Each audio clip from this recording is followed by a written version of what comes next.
Listeners, hello and God bless, and let's put away the stress. Today we have another wonderful interview from one of my good friends. His name is Malachi Yatus, and so I'm gonna have him introduce himself, brother. Thank you for having me here, Nate, man. My name is Malachi Yatus, and I'm just an artist. I'm locked up over here with my brother. And anything else? Come. Well, where I'm from Boston, Massachusetts. I was born and raised in Dorchester, and my mother and father and family come from Cape Verde, stuff like that. Interesting, brother. Interesting. So, in knowing your story, would you like to talk about your experience, man? We're gonna get right into it about child abuse and suicide, and not only how it affected you, but how it affected those close to you. Because these are some topics that sometimes people don't like to talk about, but it's those conversations that are needed to be talked about because other people are going through those same things. Well, I'll say this, it is a tough subject. It is a tough subject, and to be honest with you, I am actually not opposed to it. I wrote a book about it, talked about it in my book. So let's get to the suicide part. In 2006, my mother jumped out of a window and killed herself up on 700 in Dorchester. And it kind of destroyed the family in many ways. People don't realize, especially those that cope with suicide, that when you die, you kill others in your family. And it destroyed me from my art, music, and everything like that for a while. And so I had to find a way to cope with it. So I got more involved in criminal elements and things of self-destruction. Only after time, because when you're a child of a parent that takes their life, it affects you in a way that like you start questioning yourself and what you've done, and it becomes self-destructive. I've seen it happen with my sisters, my brothers, and all that. Also, my cousin had took his life prior years ago, so that ran deep into the family, and even made me question myself on the same situation. But over time, like any struggle and anything you do in life, over time it's either going to build you or it's going to destroy you. And I chose the better path to be, to help it make me a better man. We also talked about child abuse, man, and I've been a victim of that, and one-on-one conversations with other people who I'm gonna keep their names out, to respect their privacy. But child abuse is a common theme, whether it's physical or sexual abuse or whatever of the like, man. And this podcast is called Beautiful Things Come from Struggle, and we're men who have come out of the struggle and we become beautiful men. So do you mind talking about that child abuse? Yeah, let me touch upon that. I was a child. I was young. I was my babysitter when I was a kid. That's when it first started. And over time, it became other women in my family, and then women that I met over time. It kind of distorted my thought process, and I became a man that. But you say you love women, but then you become an abuser of women. You start hating and things of that nature. It happens with women all the time, where they hate men and they abuse themselves by being sexually promiscuous and all that. It destroys so much, and there's so many books and things on it. But what I could give to the people for, because we know the what attacks the spirit. What I could give them to give them strength to get through it is you're better than your circumstance, and you can overcome anything. And I say that and I mean it. And I'm talking this from a cell, from a prison situation, where it's the worst condition a man could be in or a woman could be in at the time, where the whole world's on top of them and you find it light. So I realized over time, that didn't make me a bad person. And it wasn't my fault. No child is ever at fault.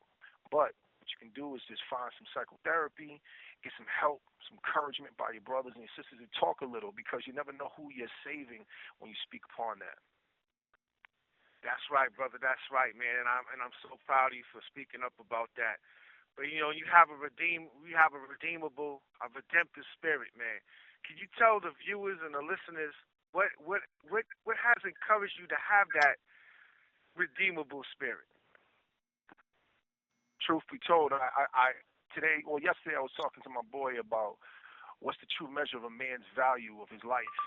And I realized that at one time, like every other person, they say it's money or whatever. It's not. It's can you be able to take care of your family? So what's helped me is to realize that, hey, I'm on this earth. Take my experiences, become a better person, and then help my family. I'm just looking at it from that perspective. True man's wealth, measure of his wealth is through family. And it's my family, it's my friends. Those are people that have kept encouraging me to be better. Even at my worst. And I've made so many mistakes and I've stumbled. And they're not mistakes. I call them bad choices. I made these bad choices and I kept making them, kept making them. And one day I just said, man, am I ever going to win? Sometimes I hear people say, why does this always happen to me? Well, I said that it happens to me because I made a bad choice and I keep making the same bad choice. You want something better, you got to do something better. So I get my encouragement from brothers like you and people on the street, people I see succeeding, that come from the mud. So it's identifiable. And that's what gets me there. And let me give it up to God, too, because at the end of the day, man, I'm not an island, you know? Yeah, but I've mentioned many times too, and I'm fully agreeing with you, man. People think that money is good. Let's not get that twisted. We want to have money, make money, because with money we can have some financial equity, man. We can have that foundation to help our family, but our family is our true wealth, man. Because without our family and our friends and our loved ones, man, you know, we won't be able to grow as a person. But I want to ask you, I want to switch it up a little bit, brother. I want to ask you, what does atonement or what does forgiveness mean to you? Because in order to go through the same things that you went through in your life and myself, there has to be some sort of forgiveness. So what does that mean for you, brother? Well, this is a great opportunity to say I ask for forgiveness from all my ops. I ask for forgiveness from my community. I wrote a song that's going to come out in December online, and one of the things in there at the end of the song is called Painful Truth, the Message on TikTok. And one of the things I said in there, I would like to apologize to my whole community. So forgiveness means everything. Atonement, walking up on somebody after you did something to them in your family. Let's keep it basic. Maybe you insulted your sister, your brother. You said something wrong. It hurt their feelings. You was trying to hurt them, but it don't do you any justice, and you only causes karma. Karma don't come back to you the exact same way that you give it. Sometimes it comes back worse. So you gotta be right in spirit. So my thing is, man, to ask forgiveness first off to self, because when you injure other people, you actually injure yourself. People don't see that. They think you hurt somebody else, but you make your own spirit worse. People become bitter. It just takes a toll on you. So personally, that's how I feel. Just ask for forgiveness, man, and move forward and try to be a better person. Wow, that's really profound, brother. But I want to switch it up again, man. I want, because there's so many things you're doing, and I want people to look you up and see what you're doing. So could you tell people how to find you, how to locate you on the web? Also, you talked about a children's book and all of that. So could you just let everybody know everything, your socials, your YouTube, et cetera, and also quickly, if you could let everybody know about the children's book that you and your partner have coming out. My partner Ian touching on children's books called The Adventures of Aya in Sneaker Boots. It's a kid's story, talks about how a child has compassion for a creature, and this creature was different to the environment and was lonely to the environment, and she befriended him. So it's a child's book, and we love it, and that's going to be coming up in the future. Right now, what I've been working on is I got music online, I got music on YouTube, I got music on TikTok. Right now, we're trying to do a radio campaign. If someone's to touch my name in Malachiyahtus, Malachi Yatus, you'll see all types of stuff from my iHeartRadio, Apple Music, all that right now. It's right now we're working with shoestring stuff, so I'm from prison. Remember, you have to have some assistance out there, so everything's a step. But I encourage people to get involved. I got a T-shirt online right now, Bonfire. We're trying to raise money for it for suicide, and we're giving portions of that to suicide prevention. I had Dave East reach out to me, say Tovin reach out to me so far, and I'm just trying to do something a little better, a little bigger. My music speaks on vast things. I got a little ignorance, but in every ignorance there's some light, because I was once told, and I was told this by watching a documentary on Tupac, when he said, you speak this pro-black and this help and the unity and the community and everything. How do you do that? He said, well, you can't go into a dead people speaking pride. You got to speak their language and pull them out.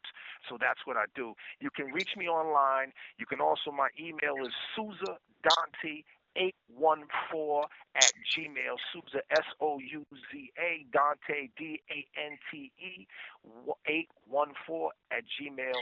And just get at me if you think you can be involved in something. If you think that you want to be a part of this, I welcome everybody. And so much love to everybody. Well, listeners, you heard the man from the man. I just want to thank each and every one of you, man, for listening to this beautiful session, beautiful interview from Beautiful Things Come From Struggle podcast. I also want to thank Malachi Yatus for coming on here and spitting that real, that true wisdom and that love and that encouragement to the listeners out there who may need that upliftment and encouragement. With that, we're not here to preach, we're here to reach. And with that, I say peace. Beautiful things come from struggle, support it. Love everyone. Out.